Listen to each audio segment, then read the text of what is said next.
Chadas Mirati, que já fez apresentação com o Ismael. Agora temos hoje Youssef Saif, que vai também nos brindar com músicas do repertório religioso, místico e também popular de música árabe. Então, espero que aproveitem e também para depois quem for assistir, que curta nosso canal e vejam nossos outros vídeos. Aproveitem.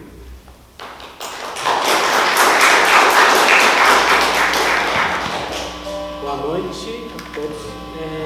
Agora nós vamos começar com uma música que se chama Lamabada, de Andalucia. É uma música anônima antiga, né? Tanto que não se sabe, mas perdeu quem escreveu, mas uma música muito popular no mundo islâmico, até na Europa, né? Naquela época, na Andalucia. E depois nós vamos fazer uma música da Palestina, de onde Youssef veio. Chama Amêndoas Verdes, é uma tradução mais em árabe, como aqui? Los Akhdar. Amêndoas Verdes. Depois nós vamos tocar uma canção de Istambul que chama Üsküdar, que também é uma música que nasceu dentro da cultura otomana, mas que se espalhou pelo mundo, que ficou famosa, até ganhou versão em várias outras línguas, como em grego, como a língua grega, como a língua romena, como versão safardita, como a versão árabe e algumas outras línguas. Então, espero que vocês aproveitem, gostem.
contar sobre alaúde, esse instrumento, né? Um instrumento tão popular, né? Na Europa antiga e hoje também no mundo árabe e turco e grego, tão popular, um instrumento como se fosse um violão do passado, né? Do mundo antigo. É um instrumento que dizem que quem inventou foi Abu Nasr Muhammad ibn Muhammad al-Farabi. Ele é um dos grandes filósofos da Idade de Ouro islâmica. Ele é um dos personagens mais ilustres da sua época, né? Do Bagdad. Fizeram grandes avanços nas filosofias, estudando os gregos, né? Como Aristóteles, Platão. E escreveu muitos livros sobre vários assuntos. Ele era um polimata. Então, um dia dizem que ele que inventou esse instrumento, alaúde. Um dia desse ele estava sentado em casa, comendo sozinho, ouviu de repente uma voz muito bonita de fora e ficou impressionado. Nossa, que voz linda! Vou chamar esse cara para comer, jantar comigo. Aí ele chamou, foi lá, era um vendedor que estava vendendo, na verdade, uma coisa dele. E estava cantando enquanto isso, era muito bonita a voz dele. E ele estava chamando, ele chamou para comer, e eles comeram um tempo, comeram e jantaram, todos ficaram satisfeitos. Aí o Farabi falou, vamos cantar alguma coisa, você quer cantar alguma coisa? E sim, podemos cantar. E o Farabi pegou um instrumento dele, na época não tinha alaúde, e começou a cantar. E o cara começou a cantar, assim, era uma voz ruim, normal, nada demais. Pensou, mas de onde foi essa voz que o vendedor tinha? Era tão bonita. Então, o que aconteceu? Aí ele pensou, então, o homem estava com fome, estava com barriga vazia e a voz dele tão bonita. E comeu, ficou cheio e a voz dele foi embora. Então ele pensou, se eu fizer um instrumento por dentro cheio, vazio, assim como o alaúde, ficaria também com uma voz bonita. Então ele inventou esse alaúde assim. Que bom história. É uma das histórias, né? Porque a origem do alaúde, né? Tem tantas histórias, né? Mas essencialmente evoluiu de um instrumento barbat, chamado barbat, no Irã, antiga civilização persa e turca, já tinha disponibilidade. No Bagdad era muito popular e os árabes foram no Bagdad e encontraram esse barbat e gostaram muito e levaram consigo e aumentaram, né, esse tamanho dele e colocaram mais cordas e assim dizem que nasceu a alaúde. Agora eu vou cantar alguns ilahes do repertório turco, principalmente algumas das letras do Yunus Emre, que é muito conhecido, um sufi. Ele é contemporâneo do Rumi, Mevlana Celaleddin Rumi. Então eu vou começar cantar algumas ilahes dele em Hijaz, em Makam Hijaz.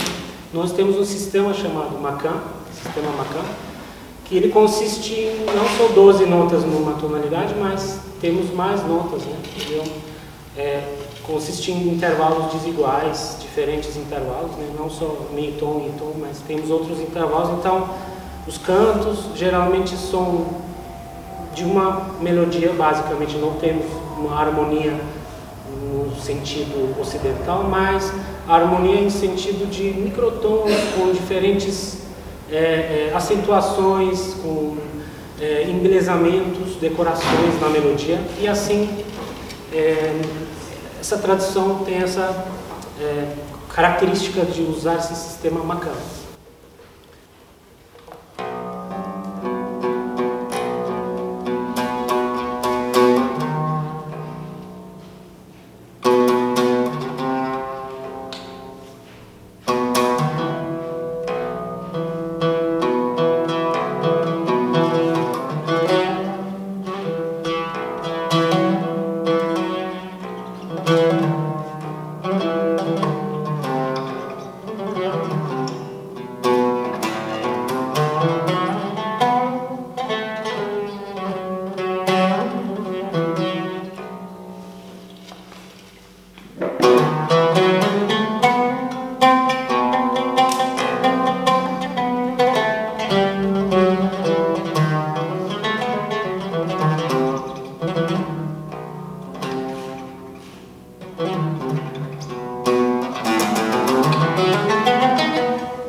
Agora uma música de Sheikh Sabahattin Efendi e a letra de Aziz Mahmud Hudai.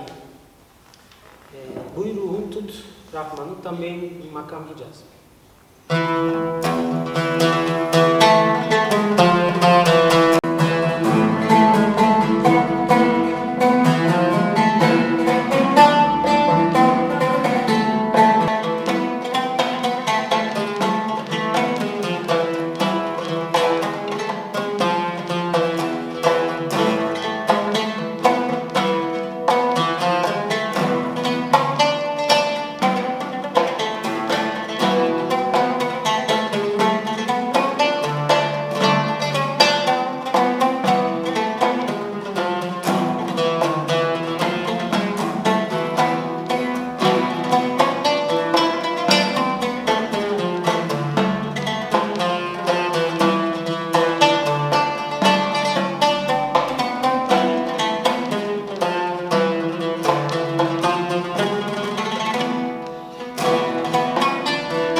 Passamos por outro makam que é Husseini.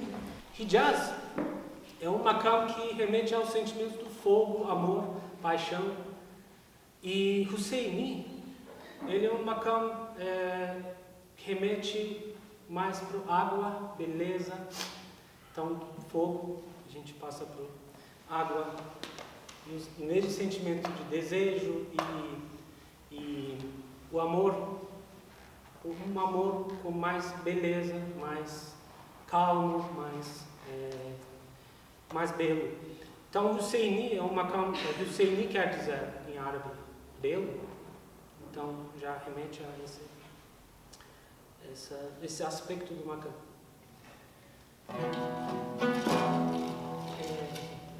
Sofia.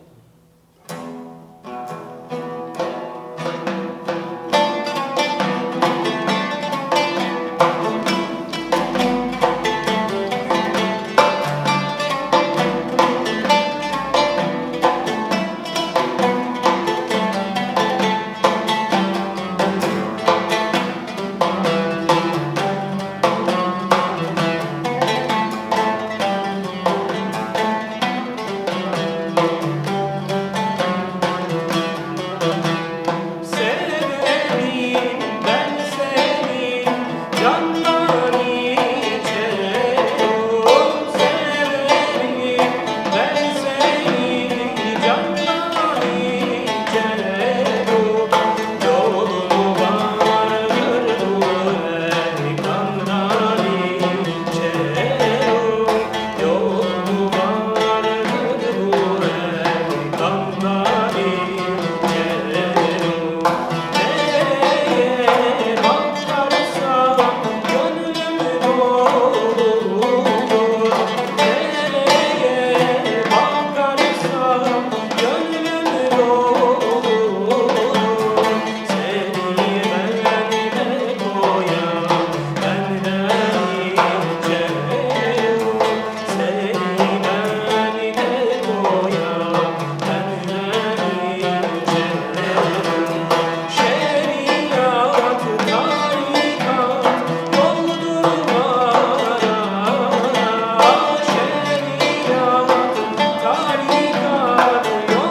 categoria de composição nessa forma devocional que é chamado nefes, que quer dizer respiração. Né? Ilahi quer dizer divino e nefes, mas geralmente composto da ordem Sufi Tariqa Bektashi, que é uma das muito importantes, né, da Turquia. O Shak Nefes é de Nesimi, as letras de Nesimi, e chama Haidar Haidar. Então é um Makam Ushak, também o Makam Ushak, ele é parecido com o Husseini, de sentimentos de beleza, mas o Ushak também adicionalmente ele tanto de sentimento de devoção também, por isso que tem muitos ilahis e nefes compostos neste Makam especificamente. Então o Shak Nefes de Nesimi e também anônimo. E a música anterior foi de Yunus Emre também, as letras.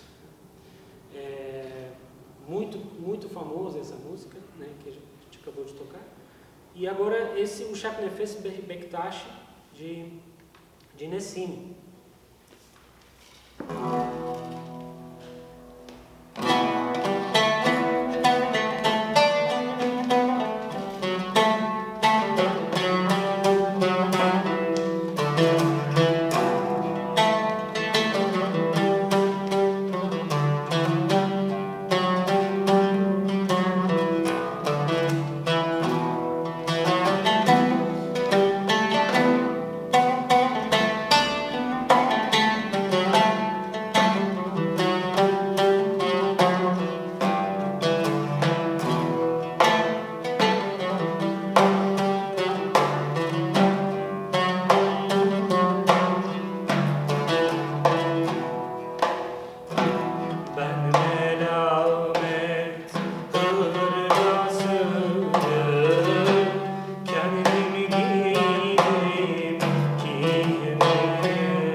Shakilah, que conta a história do Veysel Karani, uma figura que viveu no tempo do profeta Muhammad sallallahu alaihi wasallam, e a letra do Yunus Emre também, e conta um pouco a história, que ele queria tanto ganhar, ele era muito pobre, e a mãe era cega, e ouviu falar do Islã, crescendo, e gostou muito, e já sem conhecer o profeta já aceitou o Islã na época, e foi várias vezes tentativas de encontrar o profeta e não conseguiu, e no final o profeta sallallahu alaihi wasallam, ele ouviu falar dele e deixou sua bata, mandou de presente para ele.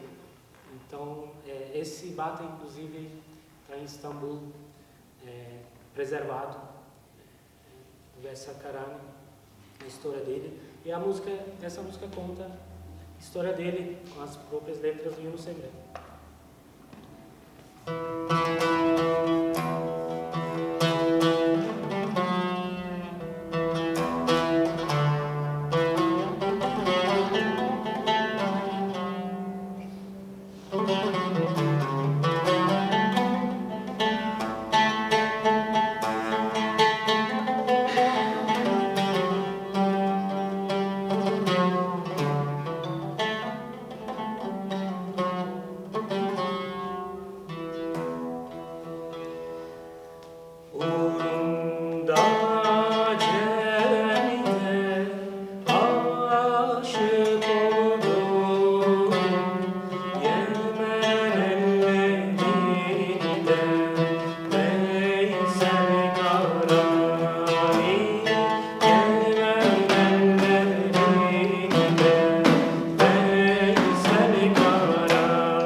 também um macão bastante explorado, muito usado, e equivalente de uma tonalidade menor, né, no Ocidente.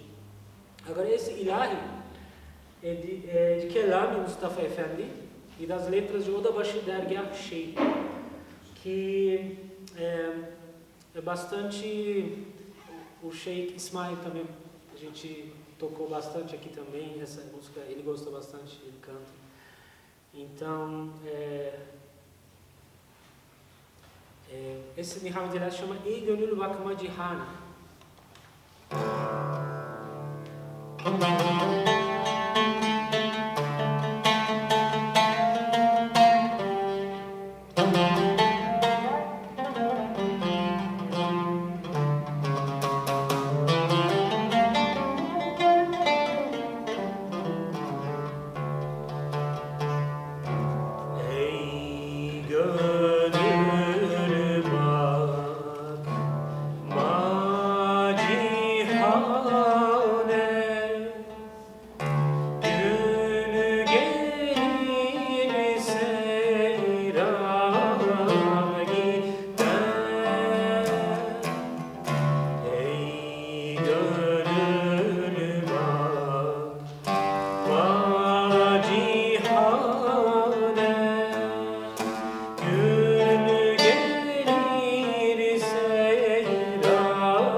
como maior, escala maior, como equivalente aqui, no Ocidente, um pouquinho de diferença.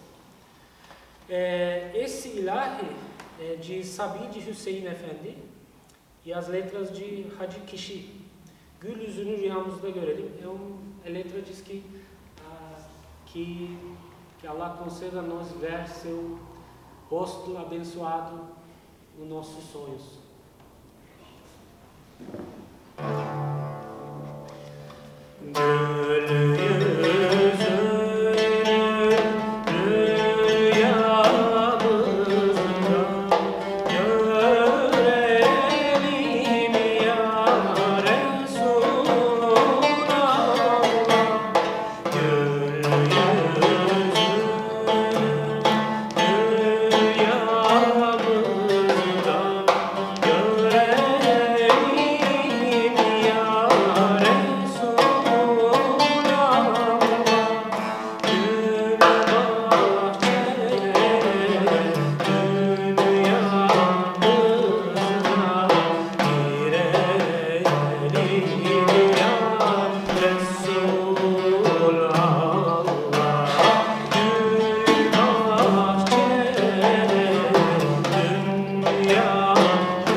Estamos chegando ao fim, né?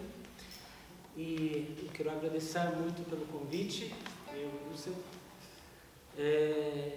Quero agradecer a Lúcia por acompanhar e espero que vocês gostarem.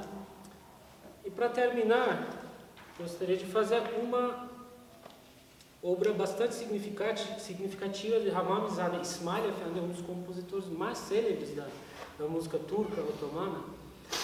E esse, na verdade, é uma peça utilizada, tocada no Ayin Sherif, um ritual derviche da ordem Tarika Mevleviya, da Turquia, que é uma celebração, na verdade, da morte da Mevlana Rumi, porque o Mevlana Rumi, ele pediu isso, na verdade, que a morte dele visse como um encontro,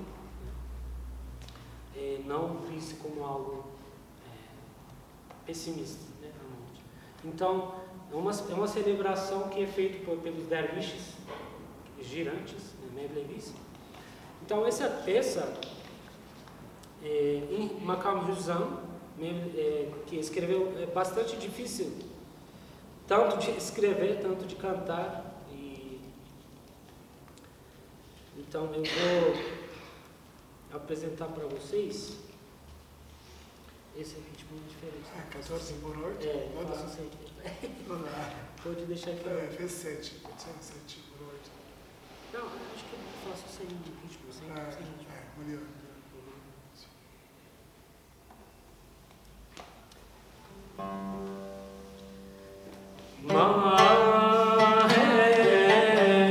Se tu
Eles escreviam porque as poesias do Rumi eram escritas nessa língua, então eles não modificavam, não traduziam para turco, mas que para conservar a intraduzibilidade da poesia, porque é muito difícil, às vezes até uma coisa que perde muito no sentido, então para não perder esse sentido eles compõem as músicas, né, nesse estilo otomano, de escrever as compostas músicas, mas com as letras persas e turcas também, algumas palavras misturadas com turcas. Yosef, nosso templo, nossa comunidade, assim como nós lutamos pelo direito da terra do indígena, da terra do quilombola, também falamos do Palestina Livre. Viva. Obrigado.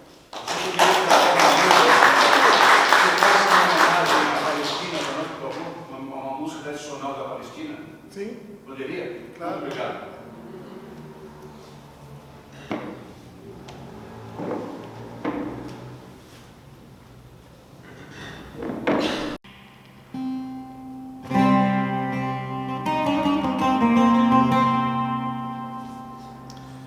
Eu vou tocar a música, chama Zarifatul. Essa música é tradicional da Palestina, falando muito de resistência, muitas coisas. Desculpa, eu não falo português muito bem para explicar, mas essa música sempre a gente fez no casamentos nas montanhas, tá? Porque o movimento de resistência começa nas montanhas da Palestina, assim. Aí é isso, espero que você gostar. Obrigado.